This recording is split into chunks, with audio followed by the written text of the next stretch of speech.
So one thing that's come out of all of the winter fuel allowance discourse is this idea that because the state of the economy was so screwed up by the Conservative Party, now this is true for plenty of reasons, austerity chiefly being the biggest reason why they've screwed up the economy, but also general mismanagement, misallocation, overuse of consultants and cronyism, lots of things. There's been lots of things that the Conservatives have done to screw up the economy. This is true, but none of these things necessitate the removal of the winter fuel allowance for those who aren't on pension credit. The desire to means test the winter fuel allowance as a welfare payment to the elderly who are in need is being talked about by Rachel Reeves and people on the front bench and Keir Starmer as something that they have been forced to do by the failure of the Conservative Party and they didn't actually want to do. This is your decision on your watch at a time when bills are going up by 10%. You should have handled this better, shouldn't you? The truth is that these are not decisions that I wanted to make,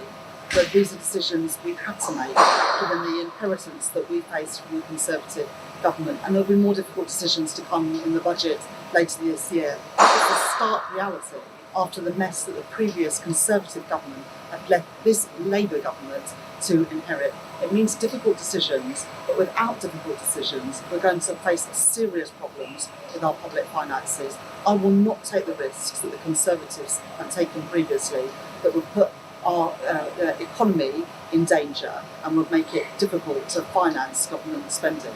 Its choice is out of their hands. James Murray said it yesterday as well. It's all bollocks because you could make political choices elsewhere. All politics is choices, it's trade-offs. You could raise taxes somewhere else and not cut it, or just run a deficit. You could make other choices. You have chosen this choice very specifically. So A, it's a choice that you didn't have to make, you chose to make. And second of all, it's also not true that they didn't want to means test the winter fuel payment. I know this because in this clip that I have brought up on the stream for everybody to watch right now, this is Rachel Reeves in 2014 very clearly saying that it was her idea to means test the winter fuel allowance only for the poorest pensioners. This is her in 2014 saying exactly that. We're the party who have said that we would cut the winter fuel allowance for the richest pensioners. We're the party that said we would means test that benefit to save money, something which on the other side of the house you haven't supported.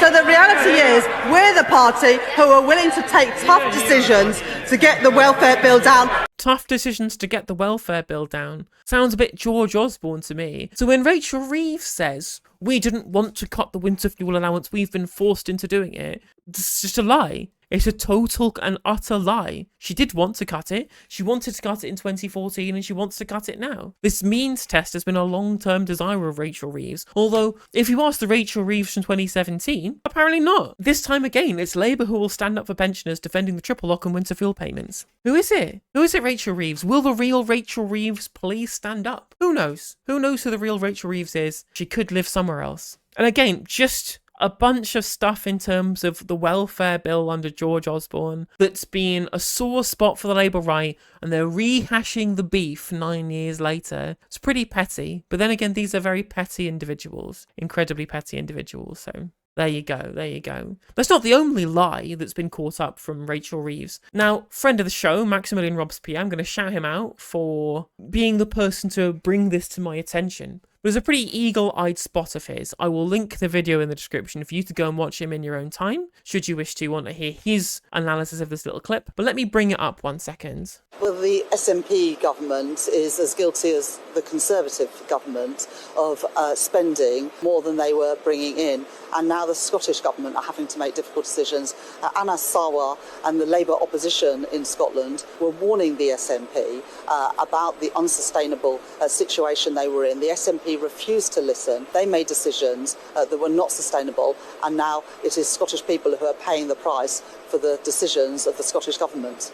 So this is nonsense. This is total nonsense. Now, Max points out in his video, again, which you should watch in your own time, that when the Labour Party were being criticised for the failures of the Labour government in the Senedd, for example, they continually said, all roads lead back to Westminster. The line that was that the Labour Party responded with all the same time was the correct line, in fact, which is the block grants that the devolved powers are given is where they get to spend their money from. They can, in some cases, choose taxation priority to be able to raise extra revenue, but they aren't able to issue bonds to be able to deficit finance infrastructure projects, for example. They are stuck in following the rules that are set down to them by Westminster. And it was very correct for the Labour Party in charge in the Senedd, in coalition with Plaid Cymru, to say, well, actually, the Tories are attacking us because our NHS isn't doing as well, but there are local issues in terms of our population density and the fact that we have to deal with block grants coming from central government rather than having our own access to our own central bank and independent policy. The same is true in Scotland, however. They get to use the block grant from the formula,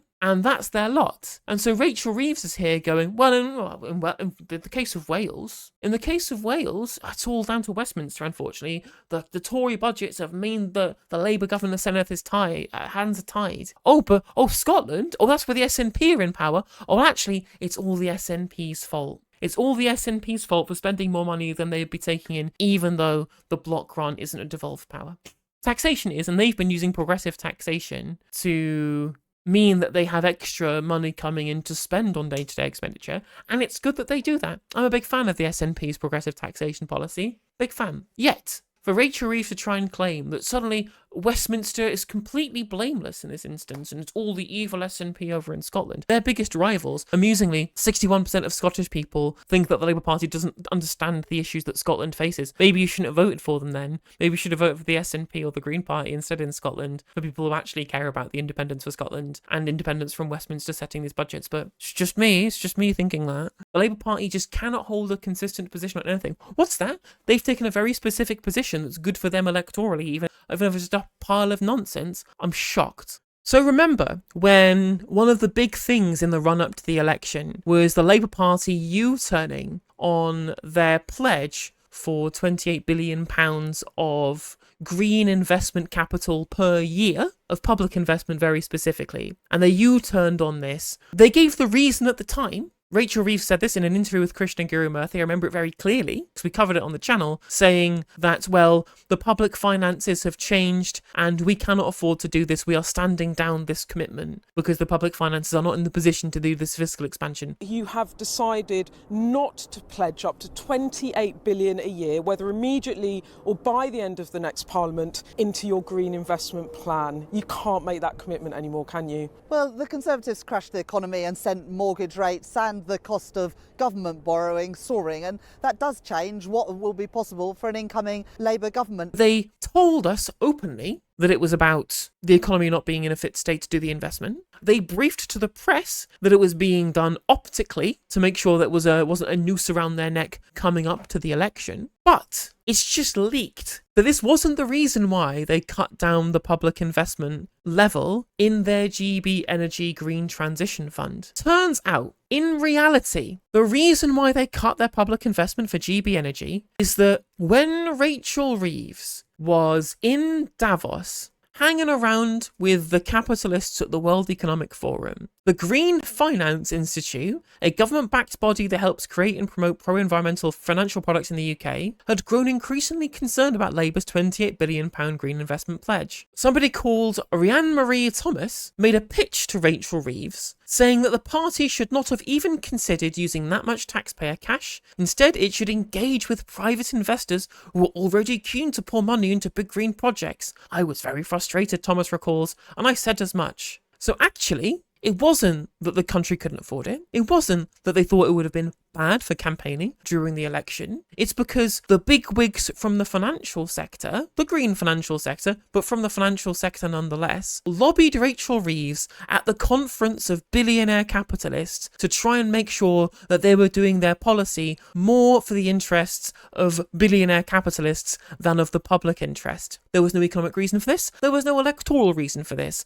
The reason that they've done it is because they were getting nobbled at the Davos summit by members of the World Economic Forum. Now, I understand that a lot of right-wingers who might be watching this are hearing World Economic Forum and suddenly they've got like this kind of temple kind of pounding and the vein bursting in their neck. I just want to point out to you, the World Economic Forum are not a cabal of evil people. They are not trying to make you eat the bugs. They are not trying to own everything because they want want to be evil and control the world. They want to own everything because they are capitalists and they are following the profit motive. It's very simple. World Economic Forum is bad because it's a lobbying group for billionaire capitalists. It is not bad because they're trying to make you eat the bugs. This is very simple material analysis. Please engage in it. They are bad, and the reason why they lobby governments and they try and have political interference with governance is because they want the government to do what's best for capitalists. That's it. They represent the biggest companies in the world, and they're not doing that to try and spread wokeness or postmodernism or climate cultism. No, they want what's best for their interests. i.e., when it comes to policies such as should we do public investment or public-private partnerships, how much of it should be public, how much of it should be private, what is in their interest is the state de-risking them so that they can invest as much as they want and they don't have to worry as much about the risk. That's what de-risking means, essentially, by having the government do some of the investment alongside. And of course, what's in their interests is to have as much control over those assets as possible. Isn't it weird how the change in the way that they did GB Energy specifically made it so that the government wasn't going to be a majority shareholder in any of the companies that GB Energy was going to fund. And the private companies were going to be the ones with majority share ownership so they could maintain full control of the company. Isn't that weird that that's how they formulated the GB Energy public-private partnership plan? Immediately after being lobbied by financiers at Davos at the World Economic Forum Summit? Isn't that strange? Isn't that strange? Not long after meeting, the £28 billion pledge had been cut in half, and soon Thomas was chairing Labour's National Wealth Fund Task Force, convening heavy hitters such as former Bank of England Governor Mark Carney, alongside the chief executives of Aviva, NatWest, and Thomas's former employer, Barclays Bank. It led to the creation of the £7.3 billion fund, launched just days after Keir Starmer's landslide victory in July. So not only did they lobby to make the policy better for capitalists and worse for the state, on top of that, this person who lobbied, Rachel Reeves, again at the World Economic Forum in Davos, then chaired their National Wealth Fund plan that was going to be shipping money off to the private sector, and then also managed to rope in chief executives, not just of massive banks and of insurers, but also of her specific former employer, the Barclays Bank. There's a very famous Russell Brand clip of him talking about how the World Economic Forum are penetrating the democracy, which is trying to say again that they're evil people in a cabal, a fifth column, trying to destroy your country in service of globalism. I'm like, no, just political power under capitalism is when capitalists lobby politicians. The World Economic Forum are not unique in this regard. They are just lobbying for the biggest corporations and they are the worst offenders. They are not bad specifically, they are bad systemically. And this is the system that allows them to act badly. This is why the Labour Party has been bought out by private interests. It's why they're not actually taking proper measures to hold the wealthy and the corporations to account. It's because they're busy fraternising with them, sharing the drinks, giving each other hand shandies at the Spectator Garden Party. It's why they're running off to BlackRock to fund infrastructure. It's why Larry Fink, the boss of BlackRock, endorsed Keir Starmer in the run-up to the election. It's because these people are in the pockets of each other. And this isn't unique to the Labour Party or the Conservative Party. It's unique to bourgeois democracy under capitalism. Democracy for an insignificant minority, democracy for the rich, that is the democracy of a capitalist society. Very true, Vladdy. Very, very true. Hey there, if you enjoyed the video, make sure that you like and leave a comment. That helps the video out in the algorithm. If you subscribe and ring the bell, it'll let you know when I go live. I stream every day on YouTube and Twitch. You can also follow all of my socials down in the description. And if you want to support me in a more financial manner, there's a join button for memberships. It's just 99p to be a member on YouTube, as well as a Patreon, and there's some merch there as well. And hopefully I'll catch you on the next video. Take care.